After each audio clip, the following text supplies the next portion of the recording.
Mumtaz TV bersama menegakkan sunnah.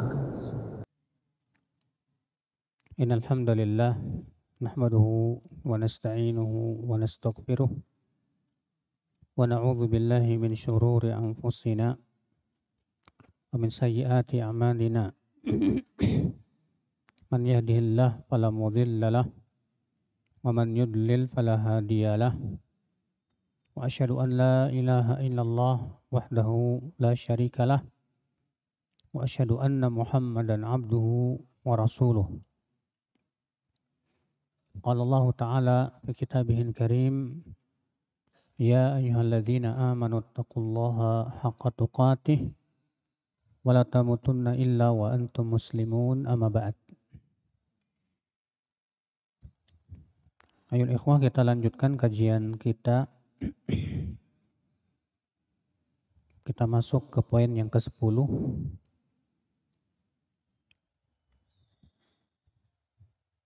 Beliau berkata, itu penulis buku, Al-barakatu minallahi ta'ala. Barokah atau keberkahan itu berasal dari Allah subhanahu wa ta'ala. Yakhtassu ba'du khalqihi bima yasha'u minha. Di mana sebagian makhluknya dikhususkan oleh Allah dengan apa yang Allah kehendaki darinya. Fala tasbutu fi syai'in illa bidalilin. Maka tidak boleh menetapkan barokah pada sesuatu kecuali dengan berdasarkan dalil.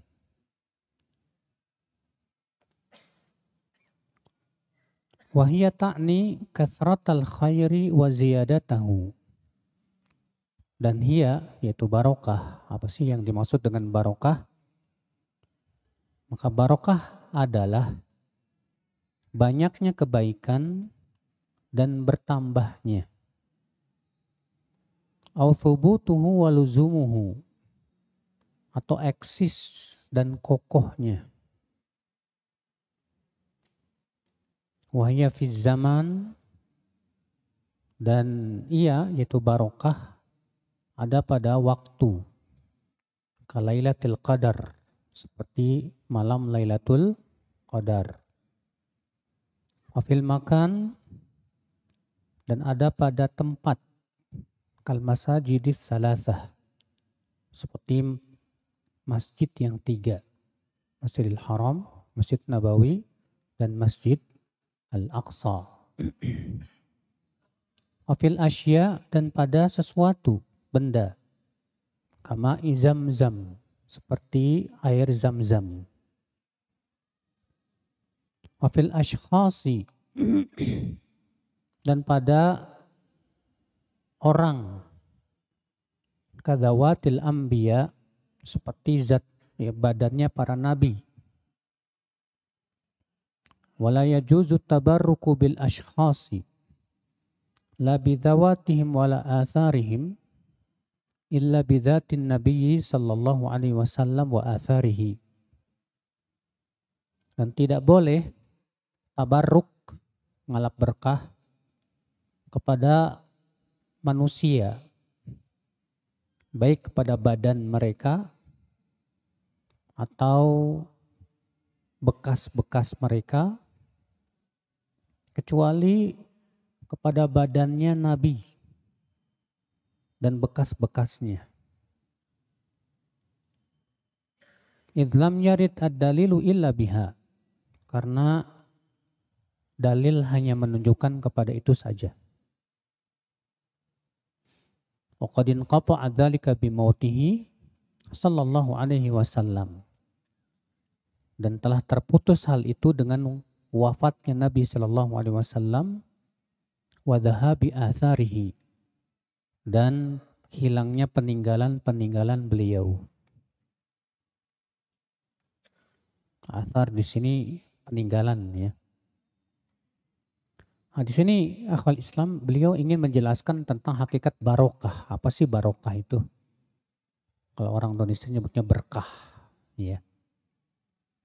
Berkah atau barokah maknanya adalah tadi kasratul khair, banyaknya kebaikan dan bertambahnya kebaikan. Au thubutuhu wa luzumuhu, atau eksisnya sebuah kebaikan pada sesuatu. Nah, itu disebut dengan barokah. Iya.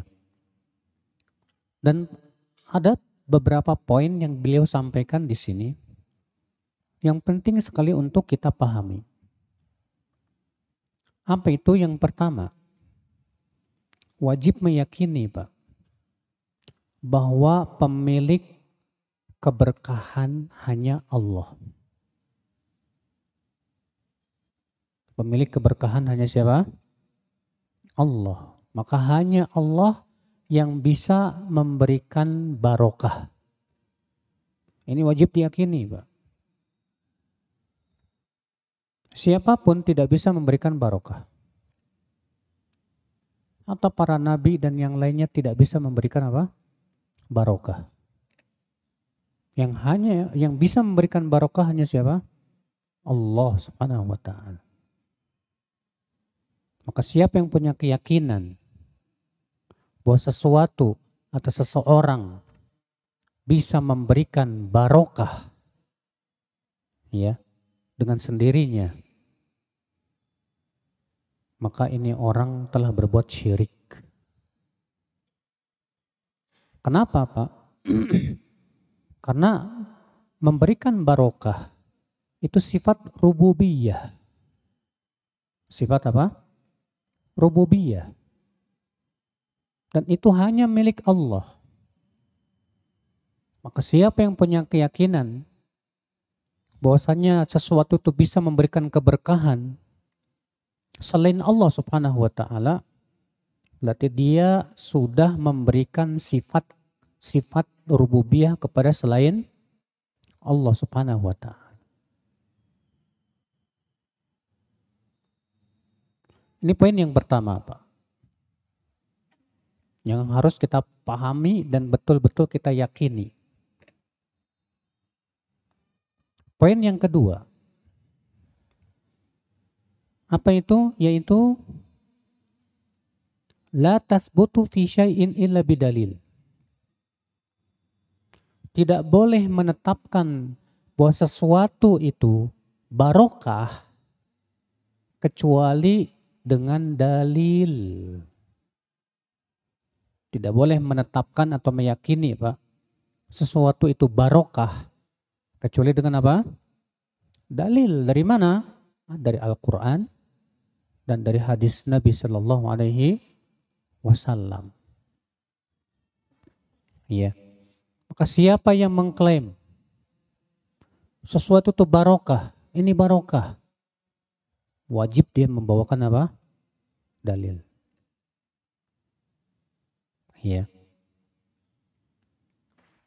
Contoh misalnya kalau ada orang berkata, ini bekas air minum Pak Ustadz berkah. Kita katakan mana dalilnya? Oh, Pak Ustadz kan orang soleh. Betul, misalnya dia orang soleh. Katakanlah dia orang soleh. Tapi mana dalilnya bahwa bekas minum orang soleh itu apa? Barokah. Abu Bakar orang soleh tidak, Pak? Umar orang soleh tidak, Pak? Para sahabat, para tabi'in, para tabi'ut tabi'in, dan para ulama orang soleh. Tapi adakah sahabat yang meyakini bahwa bekas minumnya Abu Bakar barokah? Atau bekas minumnya Umar barokah? Mereka hanya meyakini kepada bekas minumnya Rasulullah SAW. Maka dari itu, akhwal Islam, para sahabat tidak pernah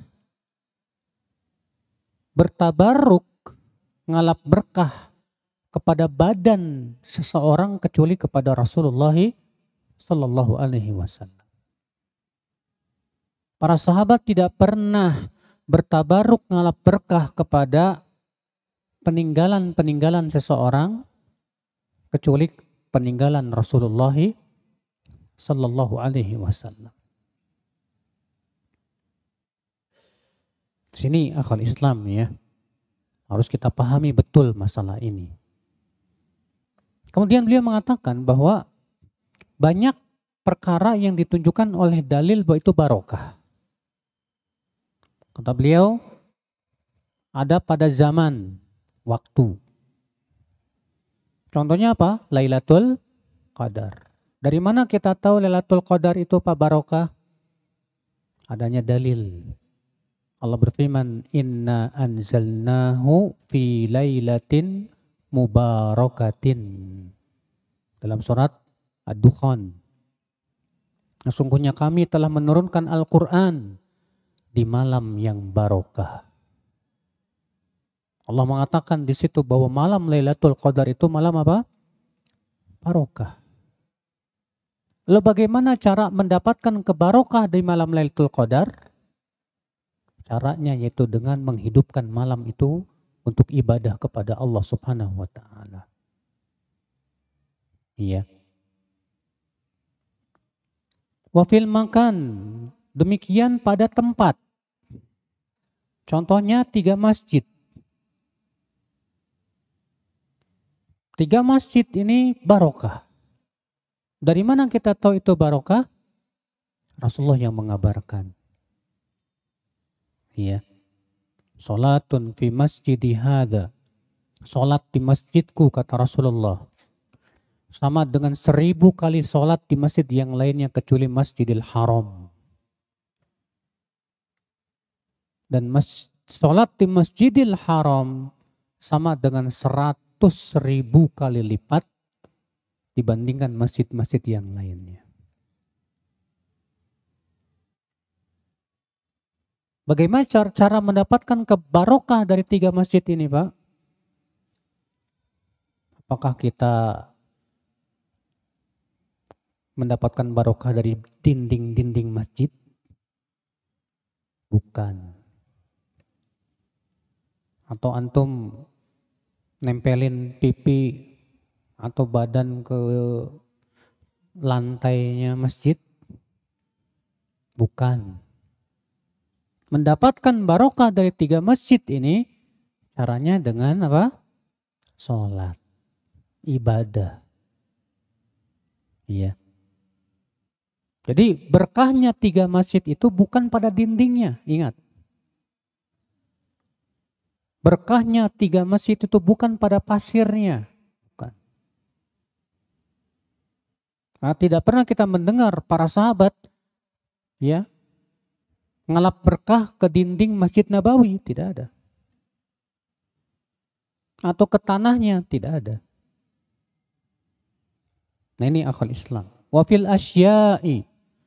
Kemudian juga barokah ada pada benda yang ditunjukkan oleh dalil. Contohnya apa?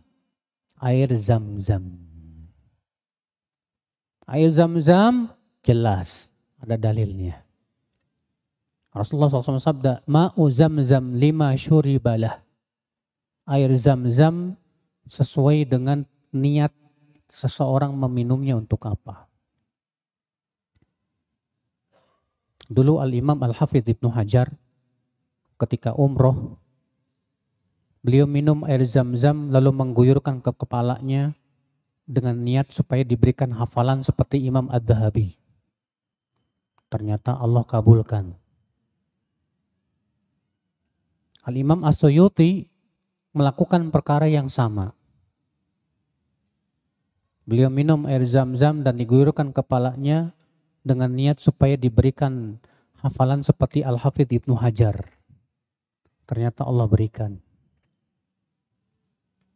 Iya. Ikhwatul Islam, saudaraku seiman. Kemudian ada dalam perbuatan. Wa fil a'mali. Fakulu amalin salihin mubarakun. Maka setiap amal saleh itu barokah. Setiap amal saleh itu apa? Barokah. Salat, berkah tidak Pak? Berkah. Zakat, barokah. Sedekah, barokah. Puasa, barokah. Semua yang sifatnya amal saleh, barokah dalam kehidupan kita. Allah berfirman, "Wa may yattaqillaha yaj'al lahu makhraja wa yarzuqhu min haitsu la yahtasib." Siapa yang bertakwa kepada Allah, Allah akan berikan jalan keluar dari kesulitannya. Dan Allah akan berikan rezeki dari arah yang tidak disangka-sangka. Iya, barokah, Masya Allah. Wa fil ashkhasi, dan pada orang, dan ini khusus untuk badan para nabi saja. Apakah bisa dikiaskan dengan badan orang saleh? Jawabnya tidak bisa. Walaupun ada sebagian ulama yang berpendapat demikian. Seperti Ibnu Hajar, Imam Nawawi. Mereka mengatakan boleh ngalap berkah kepada badan ulama, orang saleh. Dikiaskan kepada apa kata mereka? Badannya Rasulullah Sallallahu Alaihi Wasallam. Namun kita katakan ini pendapat yang jauh dari kebenaran. Karena ini kias ma'al fariq, kias yang jauh berbeda. Bagaimana badan Rasulullah SAW dikiaskan dengan badan orang lain, tidak akan sama. Dan itu yang dipahami oleh para sahabat Rasulullah Sallallahu Alaihi Wasallam. Antum tahu manusia yang terbaik setelah Rasulullah SAW siapa? Ini yang tidur. Ya. Manusia yang terbaik setelah Rasulullah SAW siapa?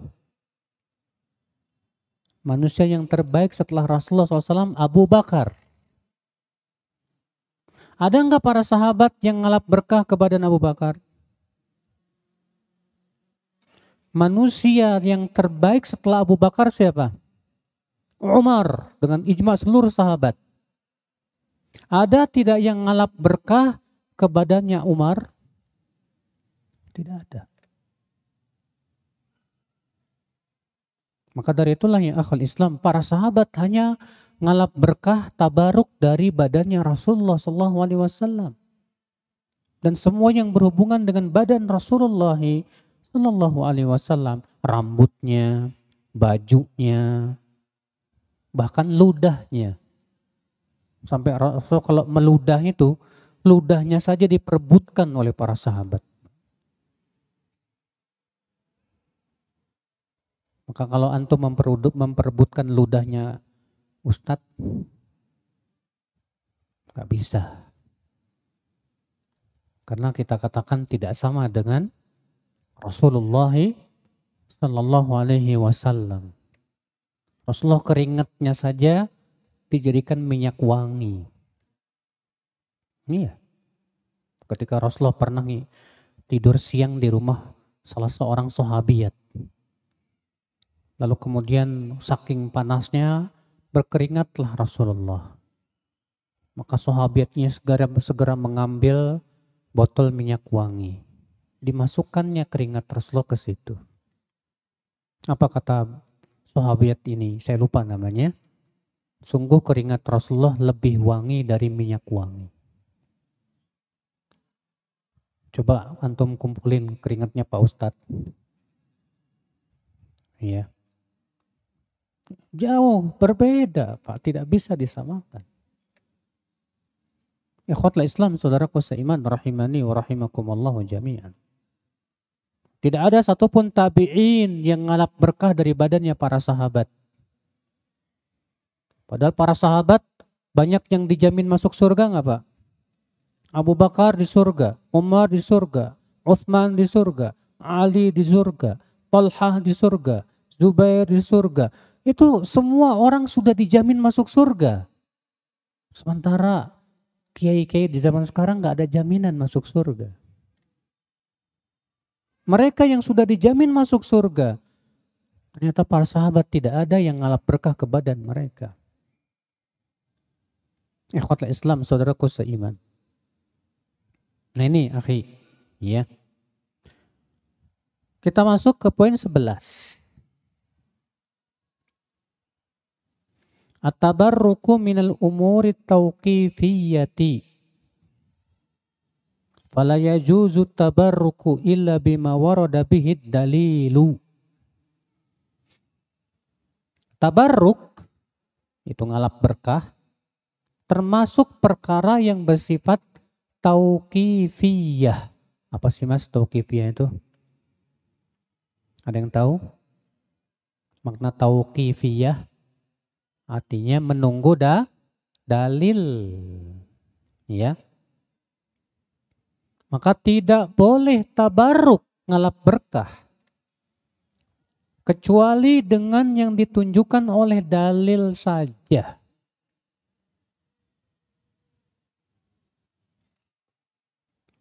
Ini poin yang ketiga yang harus kita pahami, Pak. Buat tabarruk itu ibadah. Tabarruk itu apa? Ibadah. Tabarruk itu bahasa Indonesianya ngalap berkah tadi, Pak. Tabarruk itu ibadah, sedangkan ibadah itu sifatnya apa? Tauqifiyah. Harus menunggu dalil. Ada dalil, lakukan. Tidak ada dalil, jangan lakukan. Maka karena tabarruk itu sifatnya ibadah, maka tidak boleh dipalingkan kepada selain Allah dan kepada selain sesuatu yang telah dinyatakan oleh Allah akan adanya apa? Keberkahan. Oleh karena itulah Pak, tabarruk terbagi menjadi dua macam. Macam yang pertama, tabarrukun masyru'. Tabarruk yang disyariatkan. Tabarruk yang apa? Disyariatkan. Apa itu? Yaitu tabarruk dengan sesuatu yang ditunjukkan oleh dalil dari Al-Quran dan hadis Nabi Sallallahu Alaihi Wasallam yang sahih. Tabarruk yang disyariatkan adalah tabarruk dengan sesuatu yang ditunjukkan oleh apa? Dalil. Contohnya sudah kita sebutkan tadi. Ya. Yang kedua, itu tabarrukun mamnu'. Tabarruk yang terlarang. Dan ini ada dua macam, Pak. Tabarruk yang terlarang ada dua macam. Macam yang pertama, tabarrukun syirki. Tabarruk yang syirik. Tabarruk apa? Yang syirik. Yaitu meyakini sesuatu itu bisa memberikan keberkahan selain Allah. Dan tanpa izin Allah.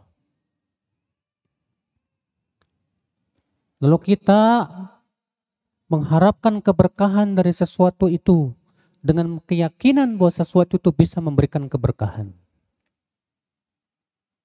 Contohnya apa, Pak? Contohnya tabaruknya orang-orang musyrikin dengan patung Lata, Uzza, Manat, Hubal, dengan pohon. Sebagaimana disebutkan dalam hadis ya, ketika Rasulullah dan pasukan para sahabat setelah Fathu Makkah selesai kan, mau menyerang kaum Hawazin di Hunain. Maka berangkatlah pasukan Rasulullah SAW. Di perjalanan melewati sebuah pohon namanya Dzatu Anwab. melewati sebuah pohon namanya apa? Dzatu Anwab. Rupanya orang-orang yang baru masuk Islam berkata kepada Rasulullah Sallallahu Alaihi Wasallam, apa kata mereka? Ya Rasulullah, ij'al lana dzata anwat kama lahum dzatu anwat. Wahai Rasulullah, tolonglah jadikan untuk kami pohon dzatu anwat sebagaimana mereka memiliki pohon dzatu anwat. Apa itu pohon dzatu anwat? Pohon bidara, di mana orang-orang musyrikin itu menggantungkan pedang-pedang mereka dan senjata mereka dengan meyakini bahwa pohon ini bisa memberikan keberkahan. Iya. Apa kata Rasulullah mendengarkan ucapan orang ini, Pak? Allahu Akbar. Inna sunan. Qultum kama qalat Banu Israil li Musa. Ij'al lana ilahan kama lahum alihah. Allahu Akbar, kata Rasulullah. Ini sunnah orang-orang sebelum kalian ini. Kalian telah mengucapkan persis seperti yang diucapkan oleh Bani Israel kepada Nabi Musa. Ketika Bani Israel berjalan bersama Nabi Musa setelah diselamatkan dari Fir'aun, mereka melewati orang-orang yang sedang menyembah patung sapi. Apa kata Bani Israel? Ij'al lana ilahan kama lahum alihah. Hai Musa, jadikan untuk kami ilah, sesembahan, sebagaimana mereka punya apa? Sesembahan. Mendengar itu Nabi Musa marah. Apa kata Nabi Musa? Innakum qaumun tajhalun. Kalian ini orang-orang bodoh. Iya. Lihat ucapan sahabat yang baru masuk Islam ini, Pak. Ketika melihat pohon Dzatu Anwat, di mana orang-orang musyrikin menggantungkan senjata mereka ke pohon tersebut dengan keyakinan bahwa pohon tersebut bisa memberikan apa? Barokah. Lalu mereka berkata kepada Rasulullah, hai Rasulullah, jadikan untuk kami pohon Dzatu Anwat agar kami bisa ngalap berkah di situ. Sebagaimana mereka punya pohon Dzatu Anwat. Ternyata Rasulullah menyamakan ucapan ini sama dengan ucapan Banu Israel kepada Nabi Musa alaihissalatu wassalam. Berarti ini memberikan kepada kita pemahaman. Siapa yang punya keyakinan bahwa sesuatu bisa memberikan barokah tanpa izin Allah, maka ia telah berbuat syirik. Oleh karena itulah Pak, siapa yang berdoa kepada sesuatu agar sesuatu itu bisa memberikan kebarokah kepada dirinya dan dia minta barokah kepada selain Allah, maka ini syirik. Kenapa? Karena barokah hanya milik Allah Subhanahu wa ta'ala. Maka kalau antum datang ke kuburan Rasulullah, hai Rasulullah, berikan saya barokah. Kita katakan Anda meminta kepada Rasulullah yang tidak memiliki barokah. Dalam artian bahwa yang bisa memberikan barokah hanya siapa? Allah saja.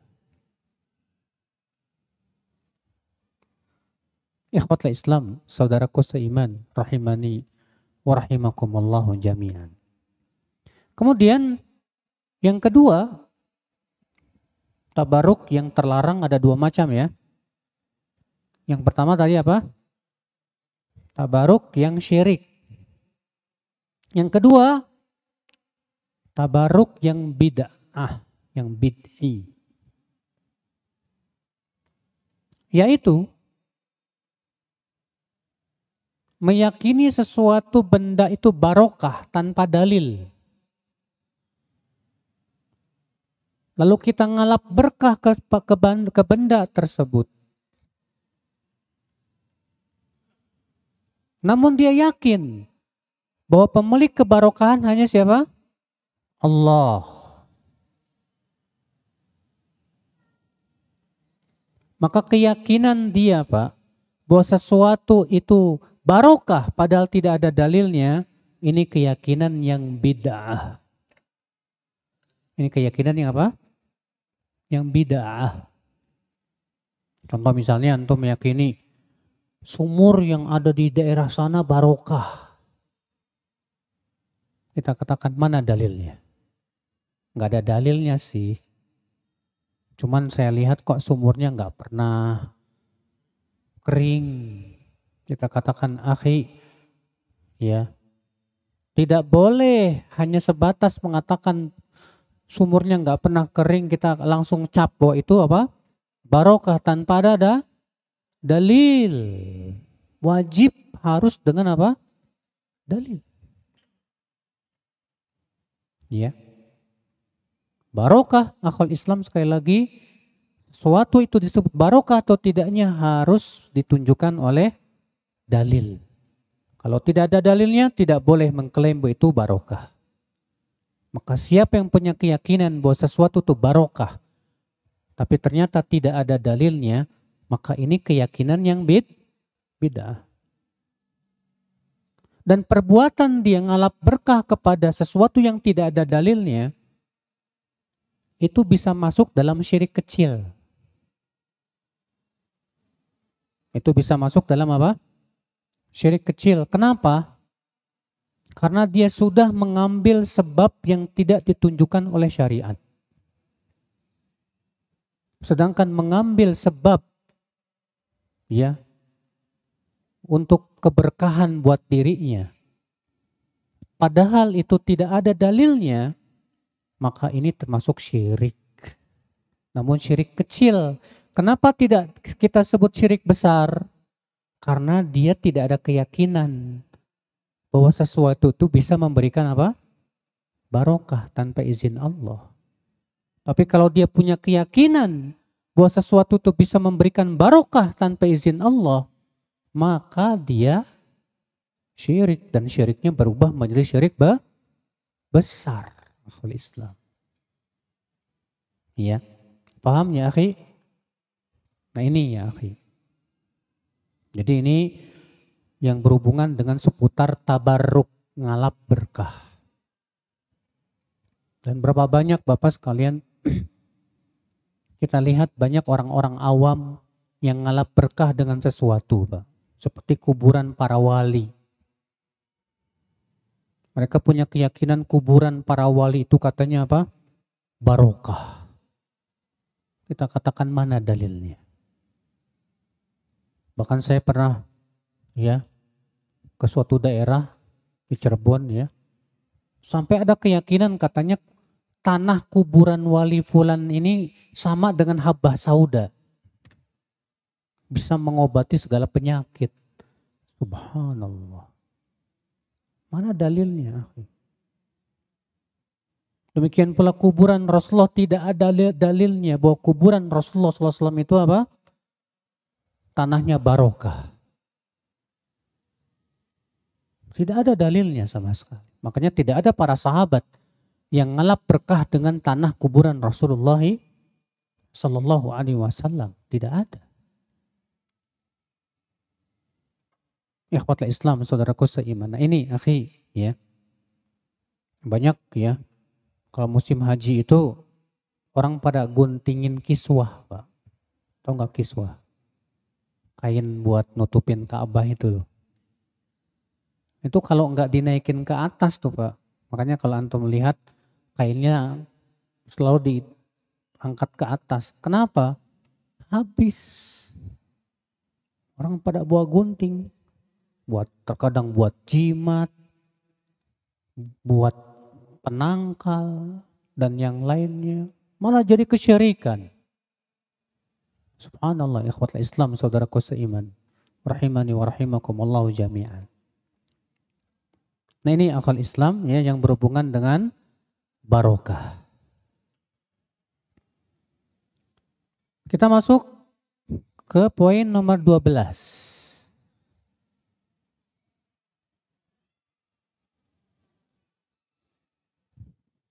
Yaitu tentang perbuatan manusia di kuburan.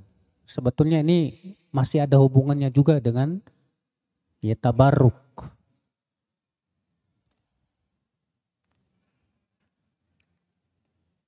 Kata beliau, af'alun nasi 'indal qubur wa ziyaratuha thalathatu anwa.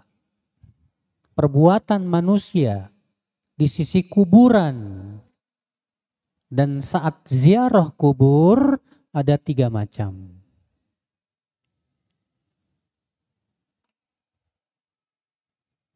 Al-awwalu, yang pertama, masyru'un, perbuatan yang disyariatkan. Apa itu? Wahiyya ziyaratul kuburi litadzakuril akhirati walissalami ala ahliha waddu'ai lahum. Yaitu sebatas ziarah kubur saja dengan tujuan agar ingat akhirat dan juga untuk mengucapkan salam kepada penghuni kubur dan mendoakan mereka. Maka ini disyariatkan, Pak. Dalilnya mana? Yaitu hadis Rasulullah SAW bersabda, "Zurul kubur fa innaha tudzakirukumul akhirah." Berziarah kuburlah kalian, karena sesungguhnya ziarah kubur itu mengingatkan kalian kepada kehidupan akhirat. Ya, Rasulullah SAW menganjurkan kita untuk ziarah apa? Kubur, Mas. Ya. Lalu Nabi menyebutkan alasannya bahwa ziarah kubur itu tujuannya untuk mengingat kehidupan apa? Akhirat. Agar ingat bahwa kita ini akan seperti dia, akan meninggal dunia, akhwat Islam. Demikian pula suatu malam Rasulullah SAW saat bermalam di rumah Aisyah, datanglah malaikat Jibril. Lalu kemudian malaikat Jibril berkata, "Hai Muhammad, sesungguhnya Allah memerintahkan kamu untuk pergi ke Baqi untuk mendoakan penghuni kubur di sana." Pergilah Rasulullah SAW dengan sembunyi-sembunyi. Maksudnya Rasulullah biar Aisyah nggak bangun. Tapi rupanya Aisyah tahu. Pergilah Rasulullah SAW, sementara Aisyah menguntit di belakang. Takut jangan-jangan Rasulullah SAW ya ke rumah istri yang lain. Ternyata Rasulullah pergi ke Baqi. Maka di sana kemudian Rasulullah mendoakan mereka. Setelah itu kemudian Rasulullah pun pulang. Aisyah pun langsung pergi berlari, terbirit-birit. Sesampainya Rasulullah di rumah Aisyah, dilihatnya Aisyah ngos-ngosan, kecapean. Kata Rasulullah, "Hai Aisyah, apakah yang aku lihat di depanku kelebat hitam itu kamu tadi?" "Betul ya Rasulullah." Marahlah Rasulullah. Dipukulnya dada Aisyah. "Apakah kamu kira bahwa Rasulullah akan mengkhianati kamu?" Aisyah pintar, Pak. Apa kata Aisyah? "Ya Rasulullah, kalau saya ziarah kubur doanya apa?" Dialihkan. Maka Rasulullah bersabda, "Kalau kamu ziarah kubur, ucapkan Assalamualaikum ahlad diyar minal mu'minina wal minal muslimina wal mu'minin wa inna insyaallah bikum lahiqun nas'alullaha lana wa lakumul afiyah." Ya. Nah, ini ternyata Rasulullah mengajarkan doa saat ziarah kubur. Jadi ketika kita ziarah kubur, Jangan lupa untuk mengucapkan doa ini, Pak. Udah masuk Isya belum? 4 menit lagi. Jangan lupa, Pak.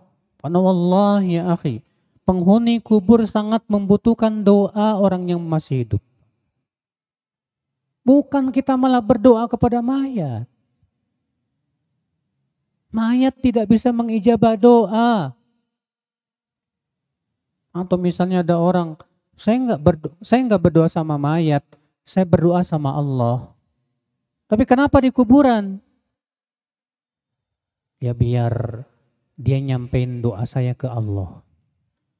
Mana dalilnya?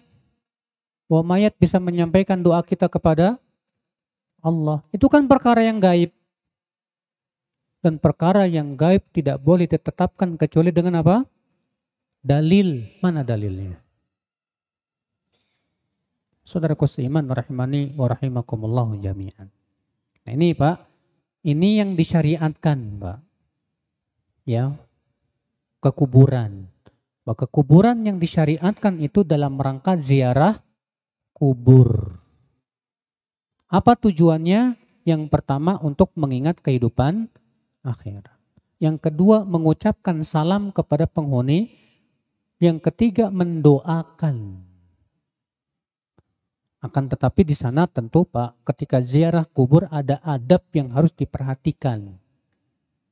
Apa adabnya? Ya. Adabnya yang pertama disunnahkan membuka sendal. Tidak wajib, tidak. Sunnah saja. Karena ada 2 hadis. Hadis yang pertama, Rasulullah melihat ada seorang sahabat yang datang ke perkuburan dalam keadaan memakai 2 sendal sibtiyah yang terbuat dari kulit. Maka Rasulullah bersabda, Ya sahibas sibtiyatain, alqis sibtiyataik. Hai pemilik 2 sendal sibtiyah, buang sendalmu itu. Tapi dalam riwayat yang lain, Rasulullah SAW pernah ziarah dalam keadaan memakai apa? Sendal. Sudah masuk. Baik. Nanti kita lanjut setelah sholat Isya insyaAllah. Billahi taufiq. Assalamualaikum warahmatullahi wabarakatuh.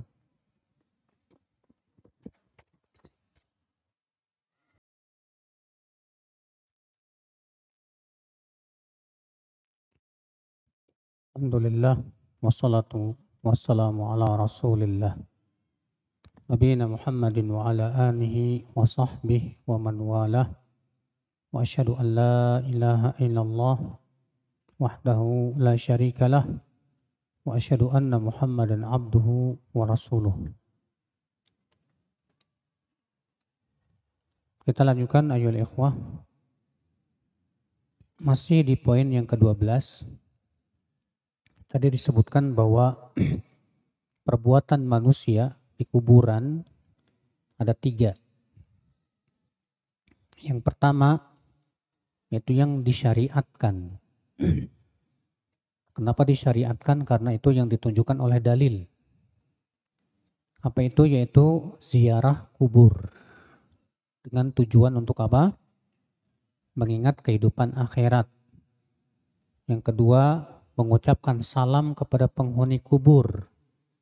Dan yang ketiga, mendoakan penghuni kubur. Asani, yang kedua, bid'i. Ini perkara yang bid'ah. Perkara yang apa? Bid'ah. Yunafi kamalat tauhid.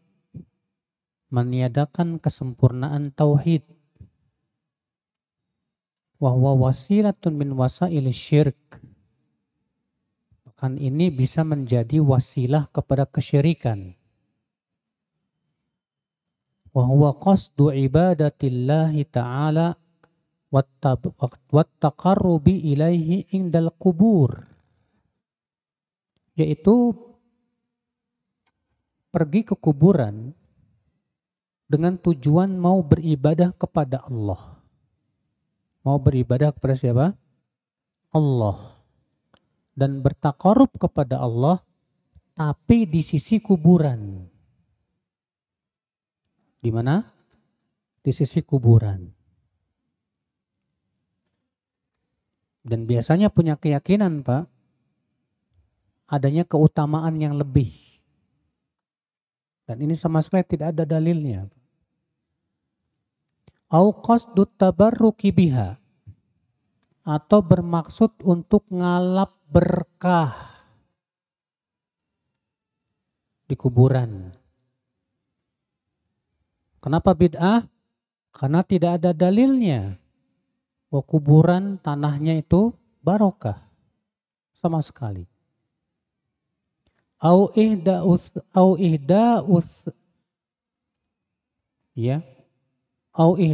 thawabi indaha, atau menghadiahkan pahala di sisinya. Artinya untuk menghadiahkan pahala kepada mayat. Ini sebetulnya masalah khilafiyah.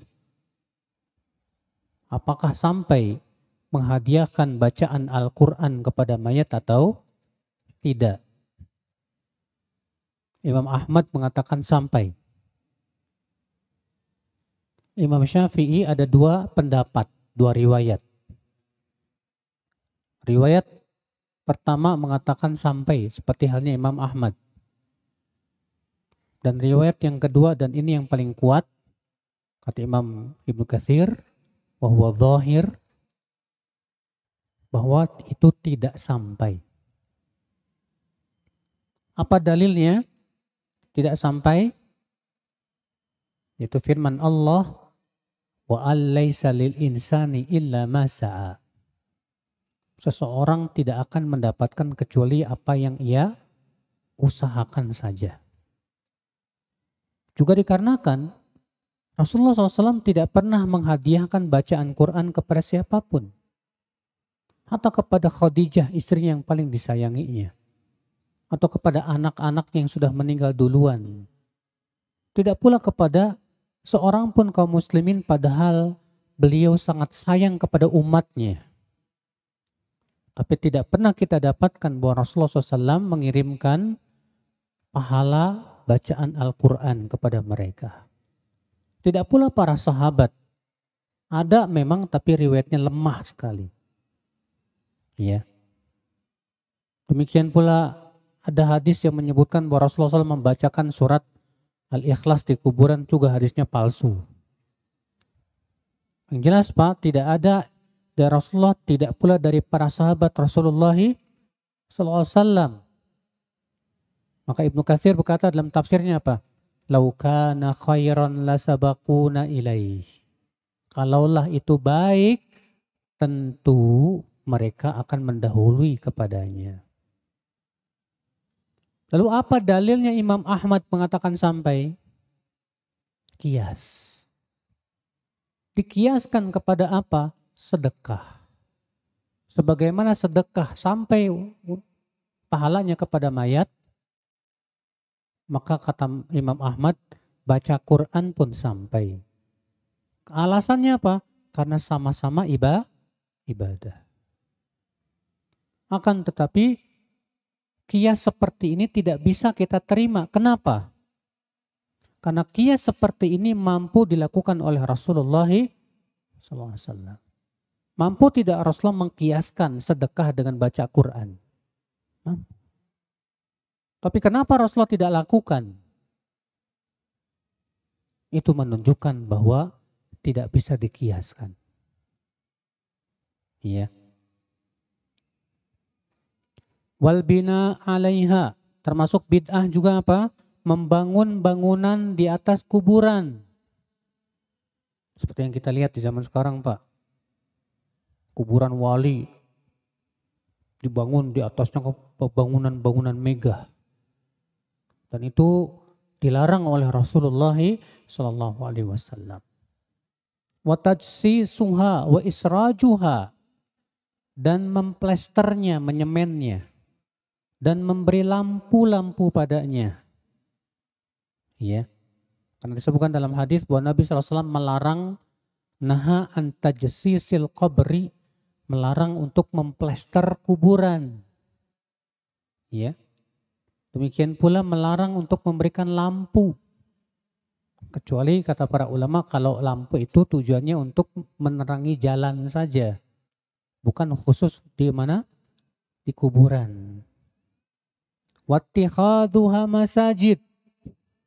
Termasuk bid'ah juga menjadikan kuburan sebagai masjid. Berdasarkan hadis Rasulullah SAW sabda, "Ala la'natullahi 'alal yahud wan nasara. Ittakhadhu kubur anbiya'ihim masajid."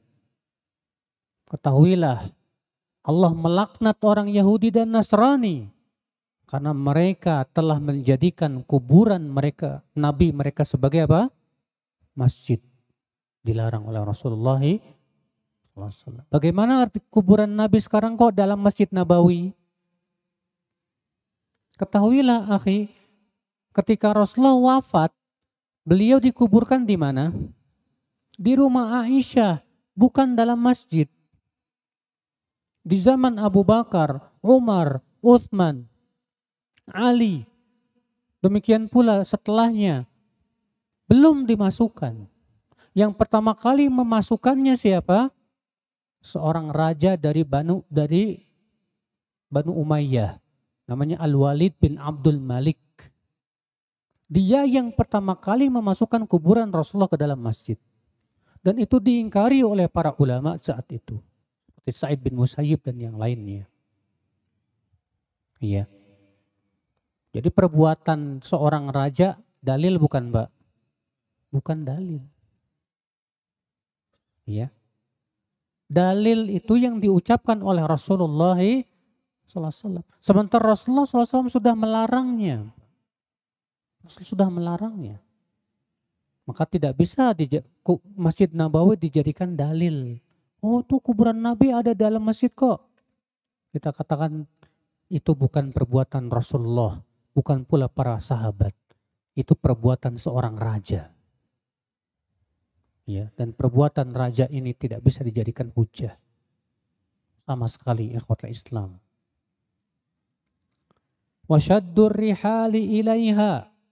Dan termasuk bid'ah juga kata beliau, mengadakan perjalanan jauh, safar khusus untuk ziarah kubur. Mana dalilnya? Hadis Rasulullah SAW sabda, la tusyaddur rihal illa ila salasati masajid. Tidak boleh diadakan perjalanan jauh kecuali ketiga masjid saja. Maksudnya kata para ulama, tidak boleh mengadakan perjalanan jauh ke tempat-tempat yang dianggap keramat kecuali di tiga masjid. Iya. Adapun penafsiran sebagian ulama yang mengatakan maksud hadis itu tidak boleh mengadakan perjalanan jauh ke masjid kecuali ketiga masjid. Ketahuilah ini penafsiran yang lemah karena berdasarkan hadis yang lemah juga. Ya. Wa nahwi dzalik dan sebagainya mimma tsabatan nahyu anhu yang sudah jelas dilarang oleh Rasulullah SAW. Aw mimma la aslalahu fi syara' atau yang tidak ada dalilnya dalam syariat, maka ini bid'ah dalam agama. Ini yang kedua. Berarti yang kedua ini bid'ah hukumnya, Pak. Ya.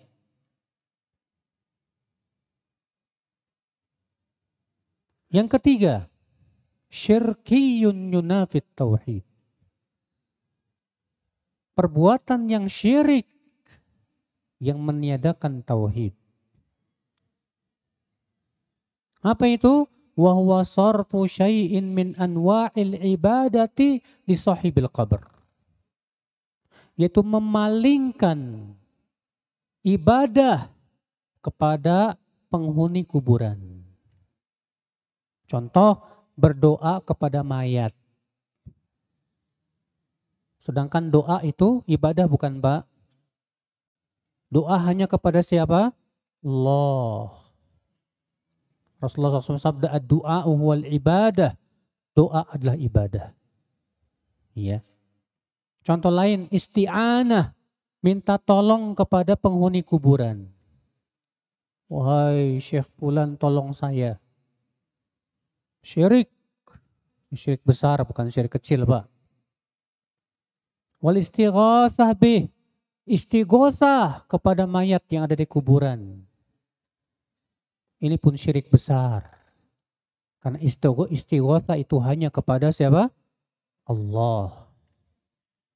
Wat tawaf, demikian pula tawaf di kuburan. Tawaf di mana? Karena tawaf itu hanya di mana? Di Ka'bah.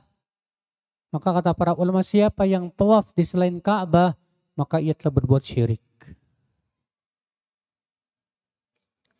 Wadzabah, menyembelih untuk penghuni kubur, yang dipersembahkan untuk penghuni kubur. Maka ini jelas menyembelih untuk selain Allah termasuk syirik. Wan nadhar lahu, bernadar untuk penghuni kubur. Wa nahwi dzalik, dan sebagainya. Maka ini semua apa? Syirik. Kenapa syirik? Karena memalingkan ibadah kepada selain Allah subhanahu wa ta'ala. Nah ini dia, Pak. Jadi perbuatan manusia di sisi kuburan itu ya ada tiga. Yang pertama disyariatkan. Yang kedua bid'ah. Kapan disebut bid'ah? Itu yang tidak ditunjukkan oleh dalil sama sekali. Yang ketiga syirik, yaitu memalingkan ibadah kepada penghuni kubur.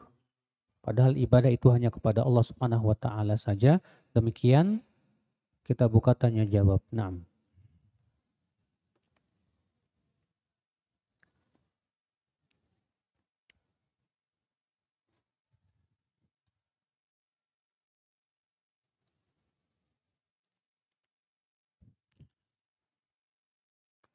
Bagaimana jika dikasih makanan lalu disampaikan bahwa katanya di makanan ini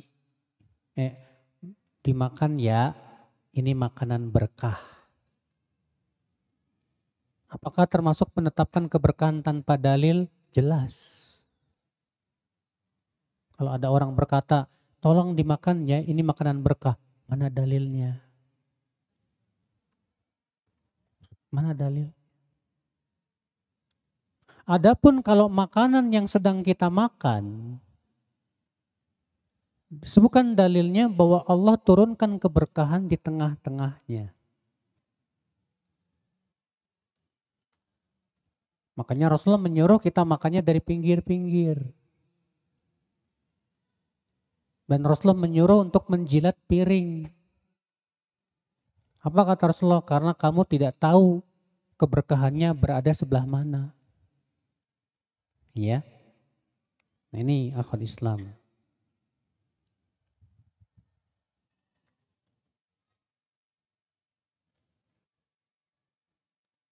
Bagaimana menasihati teman yang rutin ziarah kubur? Tanya, tujuan kamu ziarah kubur apa? Kalau tujuannya untuk mengingat kehidupan akhirat, boleh. Atau tujuannya untuk mengucapkan salam dan mendoakan mayat, boleh. Tapi kalau tujuannya mau ngalap berkah, nah ini. Tanya kepada dia, mana dalilnya kalau kuburan wali itu barokah? Tapi kan wali berkah. Oke, wali itu berkah apanya? Amalan solehnya apa?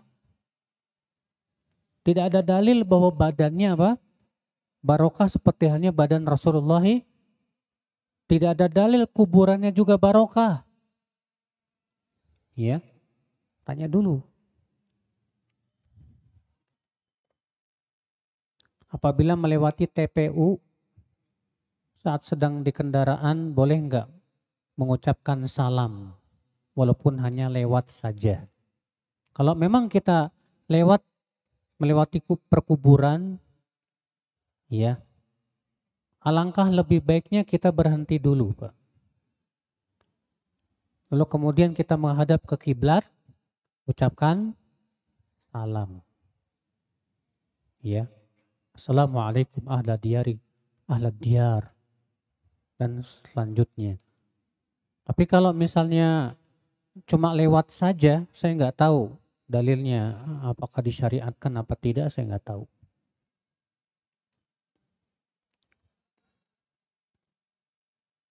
Jika ada teman baru pindah rumah, terus kita doakan begini, semoga rumahnya berkah, boleh nggak? Bagus.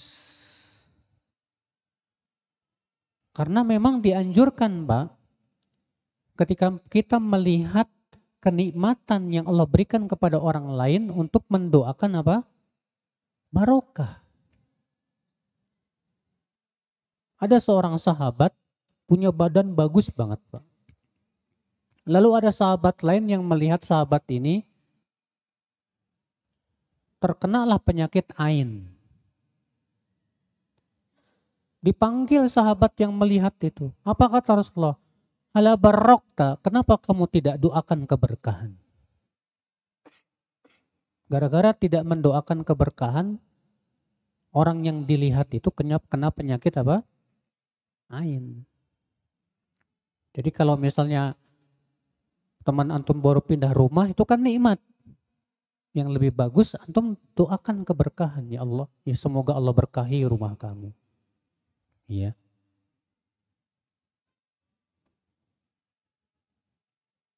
Apakah ahli kubur mendengarkan salamnya atau doa kita?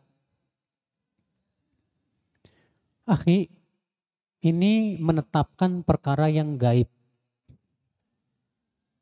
Dan menetapkan perkara yang gaib wajib sesuai dengan dalil. Sementara dalil hanya menunjukkan bahwa mayat itu mendengar saat setelah selesai dikuburkan. Dan ia masih mendengar suara terompah kaki orang yang mengantarnya. Setelah itu tidak ada dalil. Dan masalah gaib tidak bisa dikiaskan. Masalah gaib tidak bisa apa? Dikiaskan. Iya. Ana ziarah kubur dengan niat mengingat akhirat. Namun terkadang ana urungkan niat ana untuk ziarah.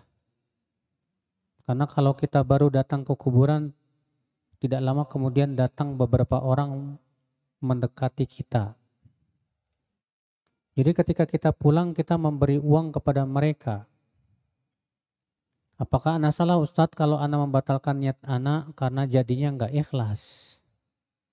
Karena yang berkerumun itu orang dewasa. Maksudnya gimana sih? Maksudnya antum ziarah kubur, terus dikasih uang sama orang gitu? Atau antum ngasih uang ke mereka? Kalau antum nggak ngasih uang,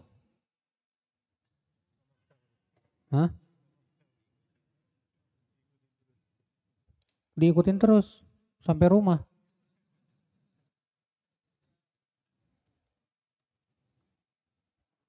Iya, ya. Kalau memang antum nggak punya duit, nggak bawa duit,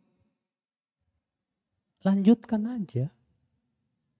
Nanti kalau dideketin, minta duit, bilang saya nggak bawa duit Pak, saya mau doain mayat, mau mendoakan penghuni kubur Pak.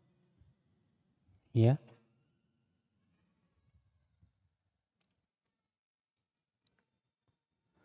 Bagaimana dengan istilah Jumat berkah?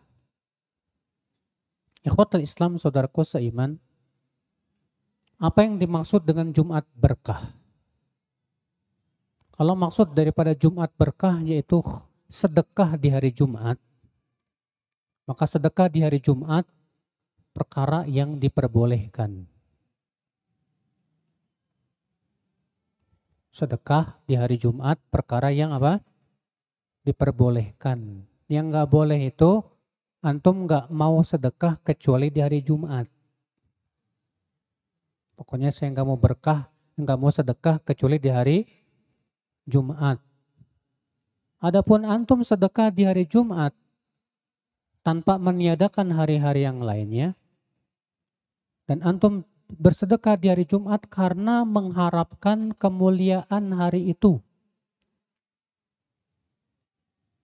Karena sebaik-baik hari, hari apa? Kata Rasulullah, sebaik-baik hari yang matahari terbenam adalah hari Jumat.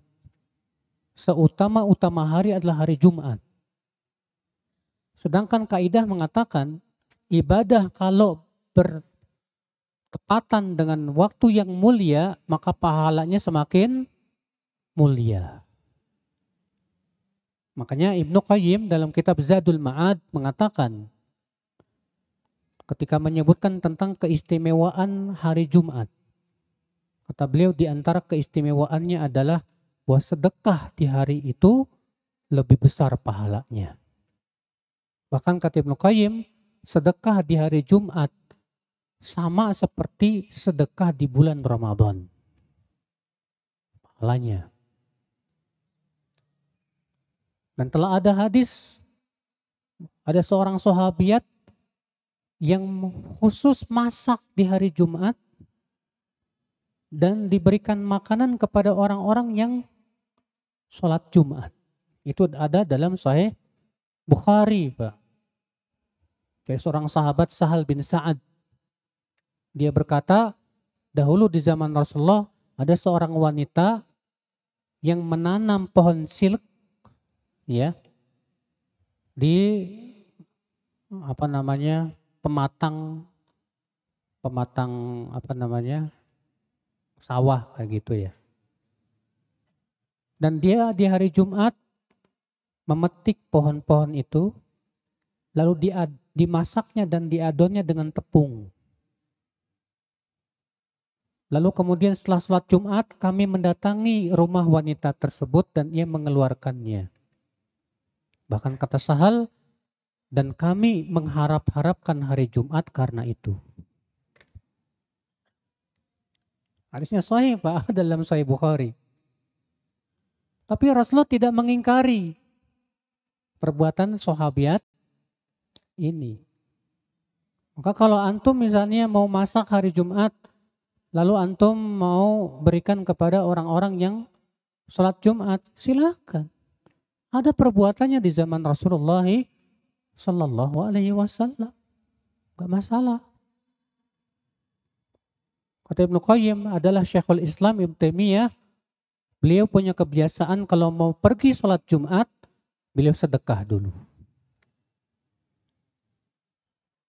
Nah ini saudaraku, jadi sedekah di hari Jumat itu punya keistimewaan, punya keutamaan. Ya. Demikian. Subhanakallah bihamdik. Asyhadu an la ilaha illa anta astaghfiruka wa atubu ilaik. Assalamualaikum warahmatullahi wabarakatuh.